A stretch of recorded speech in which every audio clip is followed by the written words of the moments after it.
This is the Sales Bible Podcast, episode 273, How to Prospect for Leads Using Video, an interview with Jason Bay.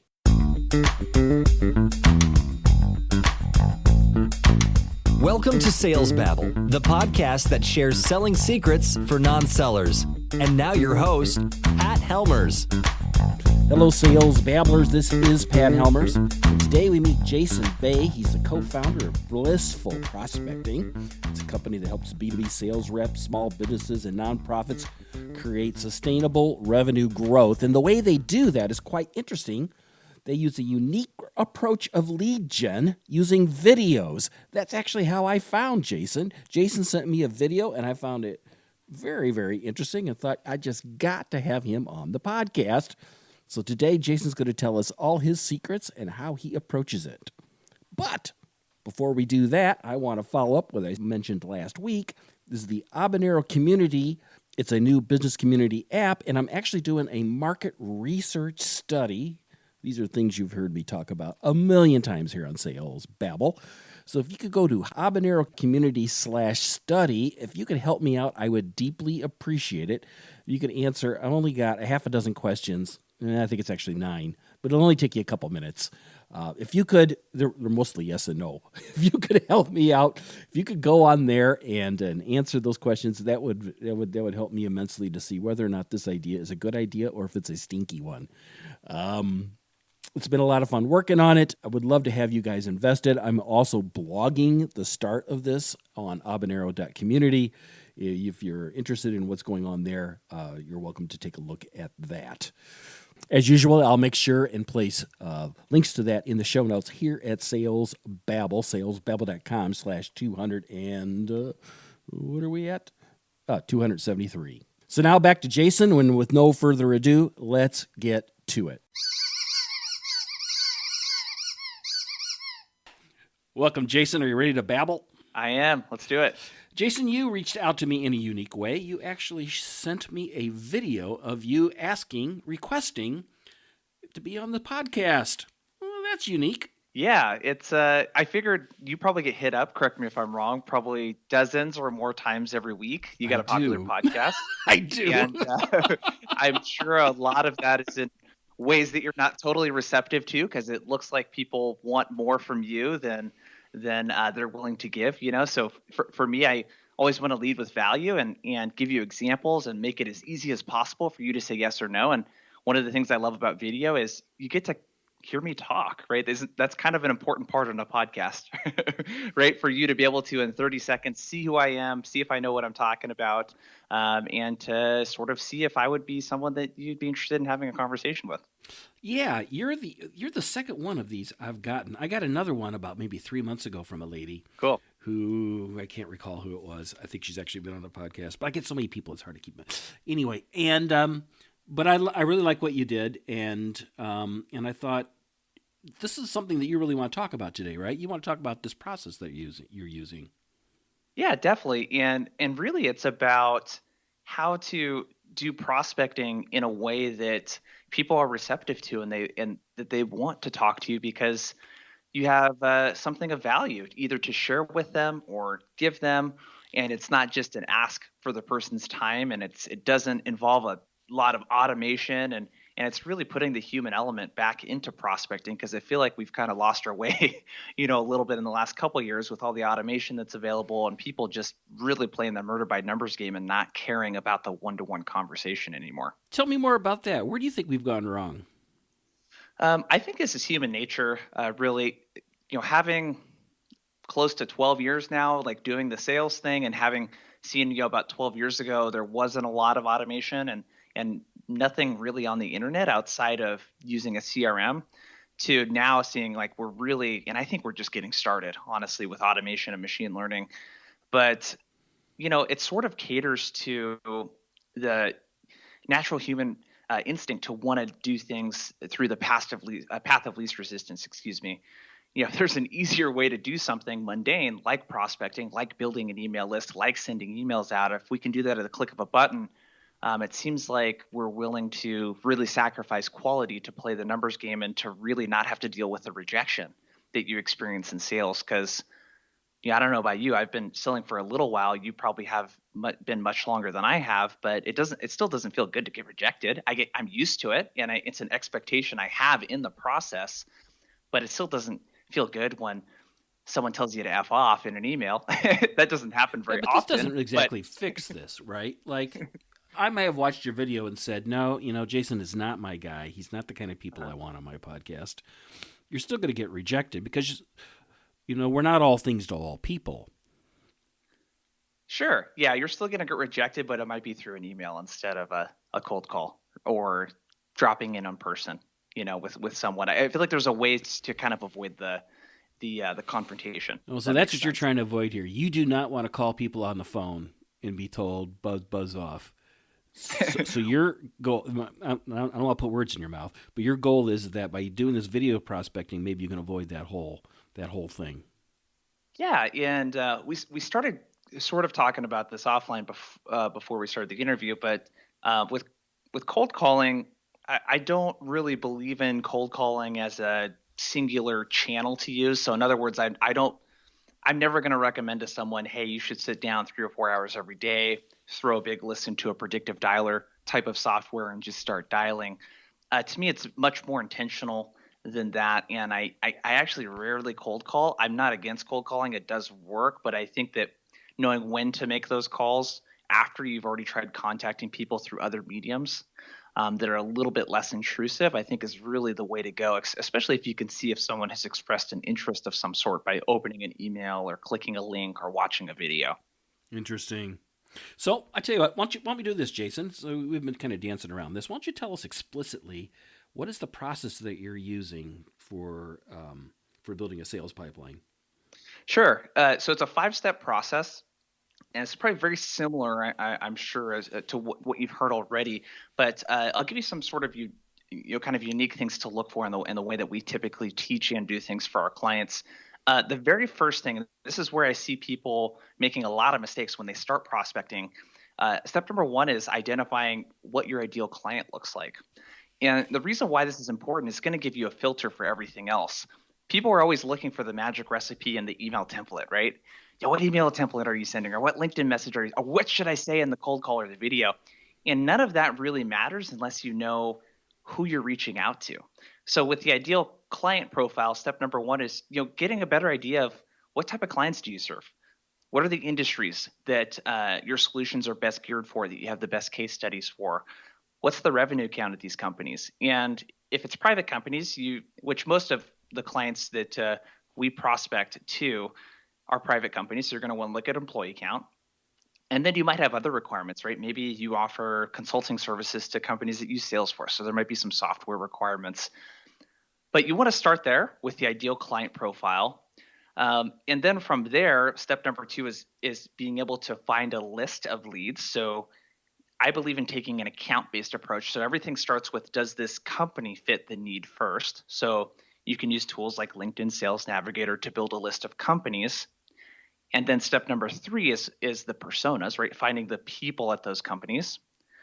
We typically do what we call selling above and below the line. It's a book written by William Miller. I don't know if he's the person that came up with that concept or not, but we try to split the personas. And I've never heard of this. It's a really interesting approach. I think of personas, I think actually what to a certain degree you're talking about the titles or roles in the company of the people, right? Yeah, definitely. And so when we're going after this, we typically, so the line, if you imagine a horizontal line, that's where the decision is made.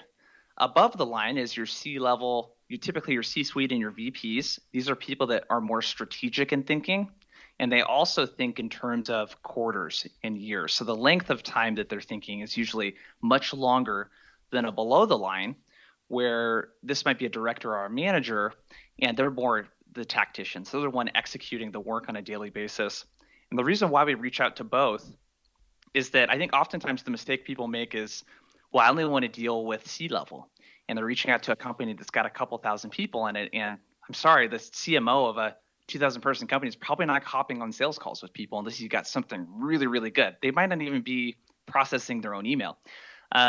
So the reason why we separate those is the messaging is going to be different. And You want to focus more on strategic, high level revenue growth, profit, that sort of thing on above the line. And then below the line is more, hey, what's the pain that you're feeling? Like if I'm offering, prospecting help, it's, lack of qualified prospects. It's not getting in front of your dream clients, et cetera. And both parties typically come together to make decisions, which is why you want to reach out to both. So that's step number 3. Step number 4 is the messaging and sort of how you go about putting together cadences. So that's like, hey, what does the email say? This is somewhere we can go really in depth with this. If you want, Pat, just sort of let me know. But so this is like, hey, are you doing email? Are you using LinkedIn? Are you using the phone? I recommend at least a 2 to 3 channel approach. Where you can get into trouble is if you're just doing email, or you're just doing LinkedIn, or you're just doing cold calling.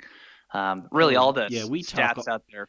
We talk all the time about the idea that you reach out to them on LinkedIn, then you IM message them, and then you maybe email them, and then you might call them, leave a voicemail, and the voicemail might say, I'm following up on the email that I sent you, and the email said, I'm following up on the IN message I sent you, so that they see you 6-7 times, because that's how long it takes before they kind of you seep into their brain, and they become aware of you. Otherwise, you're just a cold caller.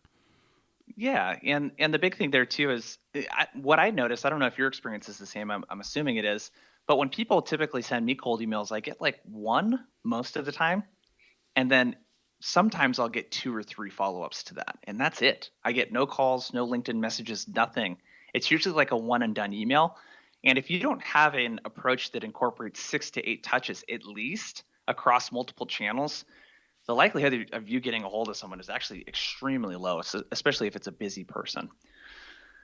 But that's step number 4. So it's like your messaging. And like I said, I got a ton of tips on messaging and like what that should say. But so it's, hey, what are you going to say? What are the value props? How are you going to string this together in a cadence? And then step number 5 is, executing, right? You got all of this stuff together. What company you're reaching out to, that they have a need of some sort, who you're reaching out to, and what you're going to tell them. Now it's all about, plugging it into whatever your automation tool is and that sort of thing, and coming up with your workflow that you're going to execute on a weekly basis. Well, none of this sounds very video-ish. So where you can plug in video is step number 4, where you're crafting messaging and coming up with your cadence.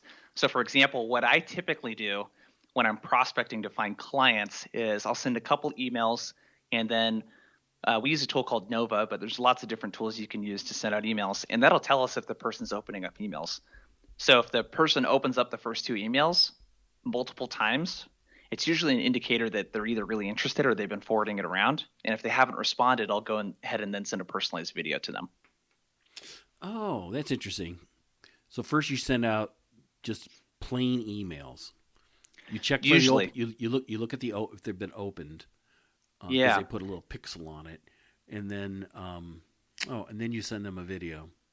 Yeah, the argument that I am making here, and the case that I'm making, is for prioritizing your prospects. So don't treat every prospect equally. So if you're reaching out to a couple hundred people over the course of a month, don't spend any extra time like sending a video or like doing a lot of calls unless you can see the person's opening up the emails. Because in theory, if you send out 100 emails, like a good open rate is 50, 60+% is really where you want to be. In theory, half the people then in that example are opening up emails. The other half I wouldn't spend any extra time on, because you're going to have more than enough to do with the half that is engaging with the stuff that you're sending them. You do cold email people? Yeah, that's most of what we do. So we train salespeople on how to do this in companies, and then we also do it for companies as well. The foundation of the approach is cold email.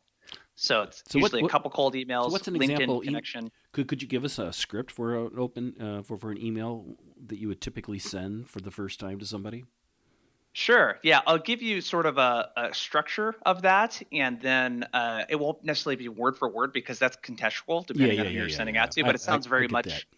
Yeah, it's very much. It would sound something like this. So let's say that I'm selling like prospecting solutions to you, Pat, and you run a I don't know, some sort of organization with salespeople. Let's say you're running a marketing agency, actually. So it'd be like, hey, Pat, First off, I want to say I'm a big fan of the Sales Babble podcast. I really like this episode that you did with so-and-so for this reason. Keep up the good work. I was reaching out because we've noticed that marketing agencies similar to yours tend to have challenges either finding enough qualified prospects on a regular basis, or they might be experiencing challenges getting in front of their dream clients. I wasn't sure if that was a challenge that you're having at this time, but I wanted to send over this resource. So it could be a PDF, white paper, podcast, whatever it is, Right. that I thought might be really helpful. Let me know. I wasn't sure, like I said, if this is a challenge you're having. Thanks. And then the next follow-up email will go out a couple of days later and say, hey, so was the resource that I sent over helpful? Is this a challenge you're having at this time? And then I might get into, the third, fourth, fifth touches might be more call to action centric, where I'm explicitly asking for a meeting. I really want to get the cadence started off with something of value and making sure that I'm acknowledging and empathizing with the pain points you might be experiencing. So it needs to be very custom. So it needs to be personalized, but it also needs to be, hey, if I'm prospecting to marketing agencies and I'm prospecting to professional services companies, those need to be different types of emails. I need to call out that I'm reaching out to you because you're a marketing agency that might be experiencing these challenges that our other clients are experiencing. Yeah, what's interesting too about this process is that this is going to be time consuming.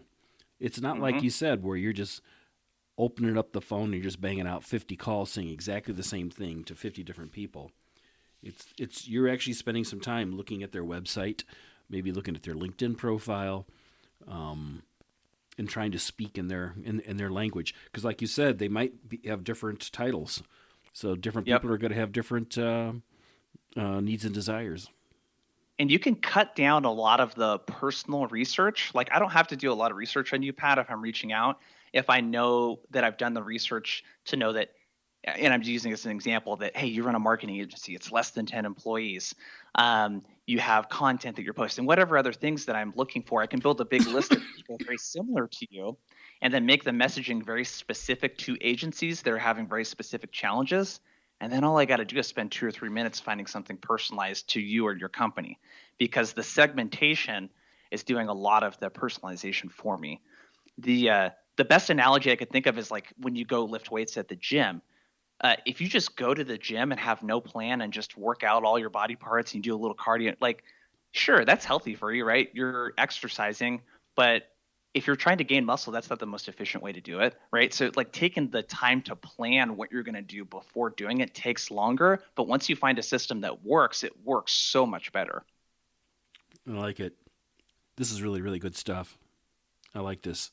So let's get to the video. So now it's time to do the video. Say it's the third one. What is the format of these videos, and how do you mechanically do them? How do you create them? Great question. So there's 2 techniques that I recommend, 2 approaches to sending a video. So one, you're going to do the approach that I already recommended, which you're going to use your sales engagement tool to help you prioritize the prospects based on who's engaging with emails. Or number 2, you're going to do it like how I reached out to you, where there might be there's a really finite list of B2B sales podcasts, right? So I don't want to blow any opportunities. To me, it's worth it to take the effort up front before even sending you an email. Yeah, you didn't send me any emails and see if I opened them up. Yeah, because there's like literally 50 podcasts that I want to get on, and that's it, So I need to make sure that I really effectively convert those opportunities. So what that means, for you if you're listening is, hey, either wait until you see engagement from prospects, or if you have like a dream client list, like there's specific logos you want to go after, like it's worth it to send videos to them. So once you've figured out who you're reaching out to and how you want to send the videos, I recommend a software called Loom. And Loom is a Google Chrome extension. It's free. I think you can send 100 videos or store 100 videos for free. And essentially the way the workflow works is it's a Chrome extension. You click on it and it overlays over the top of your screen. So you can have their website open or whatever you want to do while you're researching. And there's a couple tips here. You want to keep the videos under a minute, ideally under 30 seconds if possible, but it depends on who you're reaching out to. I'd say 30 to 45 seconds. So just know that you're interrupting someone's day. They're not going to spend a lot of time watching your video. Number 2 is that you need to make sure you have a good webcam. So like I have a pretty nice MacBook and the webcam is it's not great. So spend $40 getting one of those like Logitech webcams that's like HD. And at the very least, you got to make sure the lighting's good. So you could be in a bedroom with good lighting. You can get a cheap lamp from Target, whatever you got to do. And my other quick tip is that you look into the camera when you're talking. It feels like you're making eye contact when the person's watching it instead of you talking at the computer screen. So these are some quick tips. In terms of what to say, I typically keep it very short, and the components of this are you're saying hi, first person's name, and then you're introducing yourself real quick, and then explaining why you reach out, and then you need to have a call to action. So it might sound something like, "Hey Pat, Jason with Blissful Prospecting here. Wanted to mix it up and send over a quick video to you. First off, really appreciated that podcast that you recorded, and I got this specific thing from it. I was reaching out because I noticed that agencies like yours tend to have challenges building predictability in their sales pipeline. Not sure if that was a challenge of yours at the moment, but if it is, we might be able to help out. Let me know. I'd be more than happy to coordinate a time to chat with you, and I can send over a meeting link and some suggested times if that's something you're interested in. And if not, no worries. Feel free to let me know that as well. Thank you. That's basically it. That's the script. You obviously need to customize that for whatever that you're doing. And then with Loom, it embeds it into the email. Another really big thing is it's going to embed a still shot of the first frame in the video. So what I like to do is I have a whiteboard. You can do it with a piece of paper. I write the person's first name on it. I say, "Hi, Pat," on there. And then in the video, or in the email, excuse me, you can see a thumbnail of me holding up the piece of paper, waving to you with your name on it. So it's very personalized. Like I don't fake that. And a lot of people are starting to actually fake videos right now. There's some software that allows you to do that. And I don't suggest that at all. Like actually take the time to personalize it. But those are the quick steps. Interesting. Very interesting. I'm thinking the other person that sent me an email did something similar. I think they had a little whiteboard. Maybe they went to the same school of video editing that you went to. The thing that's I think so important here is that don't look for shortcuts. Like with prospecting, automation is really great, but let it automate mundane tasks for you. Still take the time to personalize, still take the time to do this type of one-to-one outreach. It's going to be the difference between a 15 or 20% response rate to your emails versus like a 3% response rate, and 3/4 of them are telling you they're not interested or unsubscribed. Cool. Very cool. I loved your video. It was, I thought you did a terrific job on it. And obviously, I guess it worked because here you are on the podcast. Yeah. Although I may have put you on it. No, this is really good stuff. Jason, how can people find you online? Best place is our website. I actually put together a free guide to getting started with video in about 5 or 10 minutes for you guys. You can get that at blissfulprospecting.com/Pat. And that's going to have the script that I just shared in it, directions on how to set it up, what software to use, etc. And then just check out our website. Yeah, our website's got links to everything. You can connect with me on LinkedIn from there. We send out a really cool newsletter on a weekly basis and have tons of free content. But our website's the best place to get connected with us. And who's your ideal client? So we do two things. So we work with companies and do the prospecting for them. So those typically tend to be nonprofits doing corporate outreach, or companies selling technology of some sort or professional services, and they have a need for more appointments set. And then we also work with individual sales reps too. So if you're a rep listening to this, and let's say you're not getting the support from your company on the prospecting front of things, and really want some help with that, and like what to say, what tools to use, how to do this, etc., that's also something that we help with. It needs to be B2B, so you need to be selling B2B, and it's typically either some sort of tech sort of thing that you're selling, some sort of tech product, or professional services tend to be the two that we're able to help the most. Cool. Jason, thanks a lot for visiting us here in Sales Babble. This has been really fun. Awesome. Thanks for having me on, Pat. As I mentioned at the top of the podcast, Jason actually sent me a video that I thought was really quite interesting. I have made sure and placed that video in the show notes. I think you'll see that and you'll go, "Oh, I see what he's talking about." This is pretty darn cool. If you want to connect with Jason and you want to connect with and the tools that he mentioned, like Loom and whatnot, you can find those in the show notes at www.salesbabble.com/273. And don't forget to fill out my study. If you could help me out on that, I would deeply appreciate it. That's on habanero.community/study. That would be super. If you've got a question or comment about sales or marketing or anything like that, don't hesitate to reach out to me. I'm easy to get a hold of on LinkedIn and on the Babble Me button page on salesbabble.com. I would love to chat with you. That's all I got for this week, folks. Until next week, take care and have a highly successful and profitable selling day.